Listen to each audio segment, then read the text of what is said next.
Ya, kita ke informasi selanjutnya, mengukur keberhasilan pelaksanaan pembelajaran daring yang sudah dilakukan, seluruh murid SD kelas 6 di Sleman serentak ikuti ujian tatap muka. Ujian ini dilakukan dengan protokol kesehatan yang sangat ketat. Dengan meja yang berjarak, jumlah siswa yang dibatasi, serta wajib memakai masker.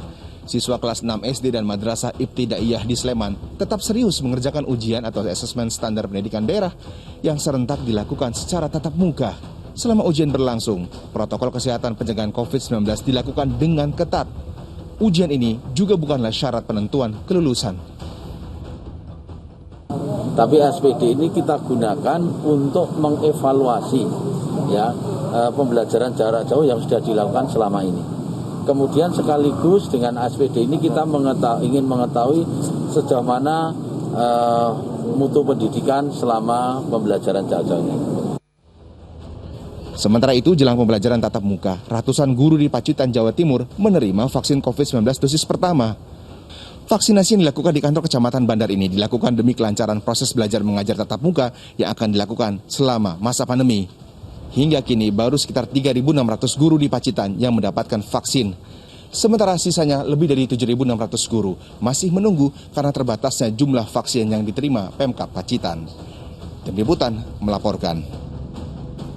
Ya, alhamdulillah ya, berbagai uji coba dan persiapan untuk kembali sekolah tatap muka telah dilakukan, apalagi para guru juga saat ini sudah mulai melakukan vaksinasi demi terlaksananya kegiatan belajar mengajar kembali.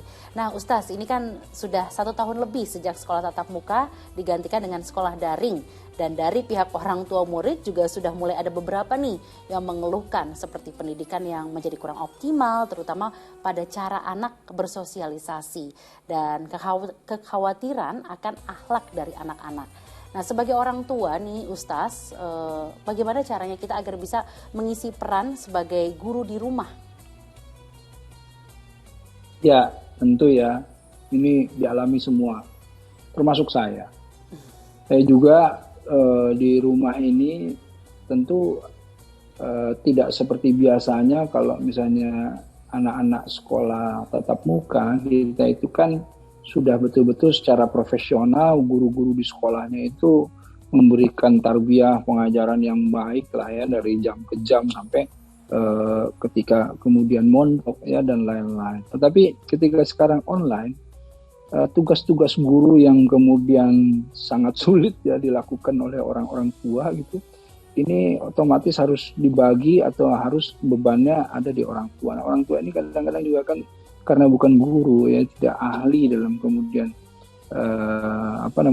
mentransfer permasalahan-permasalahan pelajaran dan lain-lain, ini menjadi kerepotan, terutama tadi masalah komunikasi, sosialisasi ya, tata tertib dan lain-lain, ini kan jadi masalah. Nah, tetapi juga di satu sisi pandemi ini sangat mengkhawatirkan kalau misalnya anak-anak ini tidak bisa prokes, tidak bisa yang namanya protokol kesehatan itu buat anak-anak itu sulit sekali, anak-anak SD ya, kecuali memang kalau sudah SMP, SMA mungkin bisa, anak-anak SD sulit sekali karena mungkin di kelasnya bisa teratur seperti ini, tapi setelah keluar kalau tidak ada pengawasan bagaimana mereka ya bisa dilarang untuk kemudian tidak berkerumun dan lain-lain, ini jadi permasalahan. Karenanya kita tetap mencari cara uji coba dan lain-lain dengan kehati-hatian, ini juga menjadi salah satu concern saya. Saya juga di pesantren belum berani membuka tatap muka dan lain-lain karena memang masih dalam konteks virus ini belum kita bisa kendalikan, kecuali kalau insya Allah sudah ada lampu hijau, sudah ada cara untuk mengendalikan virus ini ya, atau bahkan untuk mematikan virus ini, itu baru kita kemudian berani untuk melakukan kembali normal ya, tatap muka dengan berbagai program-program di sekolah. Ya, jadi tentunya orang tua harus lebih bersabar gitu ya Ustaz, mengurus anak-anaknya dan menjadi guru di rumah gitu ya Ustaz ya. Baik, terima kasih. Terima kasih Ustaz Erik atas waktu dan tausiah yang diberikan untuk pemirsa Ajwa TV. Sehat selalu ya Ustaz. Assalamualaikum. Baik, amin. Waalaikumsalam warahmatullahi wabarakatuh.